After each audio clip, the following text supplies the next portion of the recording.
Hello दोस्तों, मेरा नाम नैन है और मेरी उम्र 40 साल की है।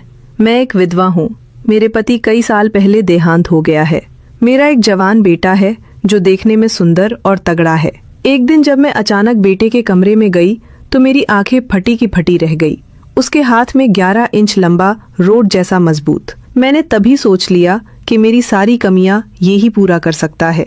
तो चलिए मैं आपको बताती हूँ कि शुरुआत कैसे हुई। हमारे पास एक साड़ी का कारोबार है और हमारी घर की हालत अच्छी है, इसलिए हमें किसी चीज की कमी नहीं। मैं अपनी सास और बेटे के साथ एक विशाल फ्लैट में रहती हूँ। हमारा घर गली के सबसे आखिरी छोर पर बसा है, जिस वजह से यहाँ शोर शराबा कम होता है। हमारे फ्लैट के ठीक बगल में एक छोटा सा खेत भी है। मेरे बेटे का नाम रोहन है, लेकिन हम उसे प्यार से रोहू कहते हैं। वो 20 साल का है और मेरी तरह ही लंबा और पतला है। उसकी हाइट 5 फीट 5 इंच है। वो कॉलेज में पढ़ाई करता है और हॉस्टल में रहता है। उसका कॉलेज यहाँ से ज्यादा दूर नहीं है, बस 4 घंटे का रास्ता है। मगर कॉलेज के सख्त नियमों की वजह से उसे हॉस्टल में रहना पड़ता है। उसे महीने में सिर्फ 2 बार, शनिवार और रविवार को ही घर आने का मौका मिलता है। अब मैं अपनी बात करूं, जैसा कि मैंने बताया, मैं 40 साल की हूँ, पतली और सुंदर हूँ और मेरी लंबाई 5 फुट 4 इंच है। लोग अक्सर कहते हैं कि मैं अब भी बहुत सुंदर और आकर्षक दिखती हूँ। मैं आमतौर पर कुर्ती, ब्लाउज, स्कर्ट या चोली ही पहनती हूँ और खास मौकों पर ही साड़ी पहनना पसंद करती हूँ। जब मैं बाहर निकलती हूँ तो लोग मुझे घूरते हैं। मेरी कुछ सहेलियों ने भी ये बात मुझसे कही है। एक दिन रोहू के कॉलेज से प्रोफेसर अनीता का कॉल आया।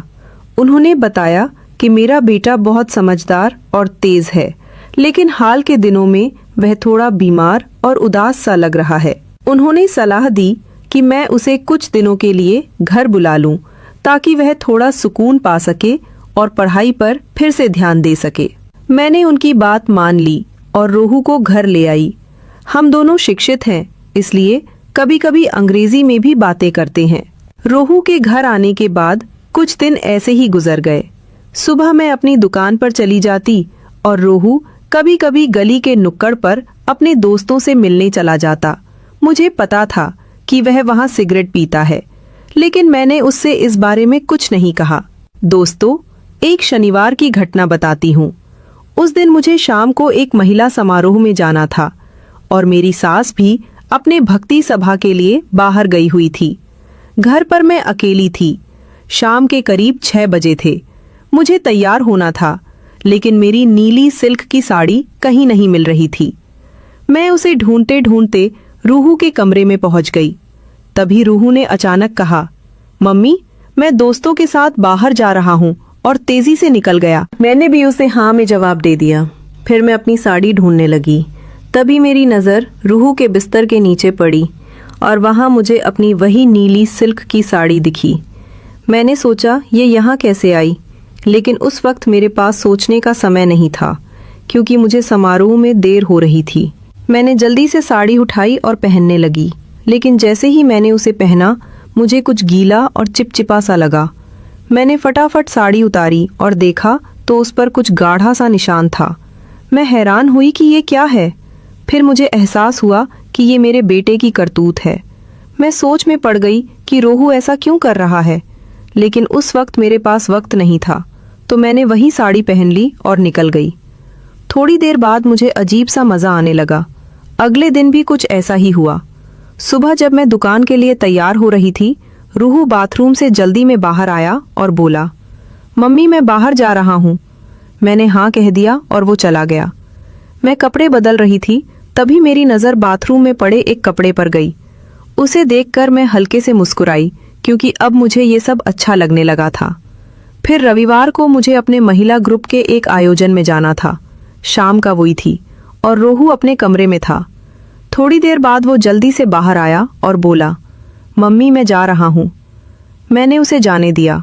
उसके जाने के बाद मैंने उसका बिस्तर ठीक करने के लिए चादर और तकिया उठाया। तभी मेरी नज़र नीचे गई और फिर वही चीज़ दिखी। अब ये सब मुझे सचमुच पसंद आने लगा था। मुझे अब समझ आ रहा था कि रोहू थोड़ा परेशान क्यों रहता है। शायद उसे ये सब रोमांचक लगता हो। हाँ, वो अब जवान हो रहा है, लेकिन मेरे कपड़े क्यों इस्तेमाल करता है? ये सवाल मेरे मन में बार बार उठ रहा था। फिर मैंने सोचा कि क्यों ना मैं जानबूझकर अपने पसंदीदा कपड़े उसके कमरे में या आसपास छोड़ दूं।